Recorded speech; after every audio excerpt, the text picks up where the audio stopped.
Hi అండి, ఈ single వీడియోలో అరకు మొత్తాన్ని మీకు చూపించబోతున్నాను. దారి మధ్యలో కాఫీ తోటలు, మిరియాల తోటలు చూశాం.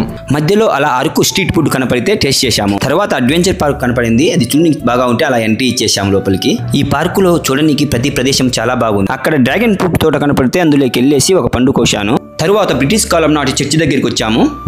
చూడడానికి చాలా ప్రాచీనంగా కనపడుతుంది కదా. తరువాత గాలికొండ వ్యూ పాయింట్ చూసాము, చాలా అద్భుతంగా ఉంది. తరువాత అరకులోనే చాలా ముఖ్యమైన ప్రాంతం బొర్రా కేవ్స్ చూడడానికి వెళ్ళాము.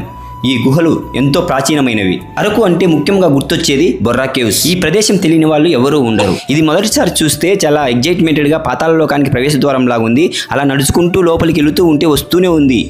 చాలా దూరము అలా ప్రవేశించిన తర్వాత కొంచెం మనకు గాలి ఎన్విరాన్మెంట్ అంతా చేంజ్ అయింది. అలా లోపలికి వెళుతూ ఉంటే నిజంగా ఈ లైటింగ్ సెక్షన్ అనేది చాలా సూపర్గా ఉంది. అక్కడ ఈ వాటర్ పైనుంచి డ్రాప్ కారి న్యాచురల్గా అక్కడ స్టోన్ ఏర్పడింది. అది ఎలా ఉందంటే మర్రి చెట్టు ఊడల్లాగా అలా ఉండిపోయింది. అది చూడడానికి చాలా సహజ సిద్ధంగా ఏర్పడినలాగా అనిపిస్తుంది. అలా 200 మీటర్ల దూరం వరకు లోపలికి వెళ్ళిన తర్వాత ఆ లోపల గుహల లోపల మనం ఉండి ఒకసారి పైకి చూపిస్తే మొత్తం పైన భూమి కింద మనం ఉన్నట్టు అనిపిస్తుంది. అది అక్కడి వరకు చివర వరకు అది డెడ్ ఎండ్. నాకు కొత్త ప్రపంచంలోకి వచ్చినట్టు అనిపించింది.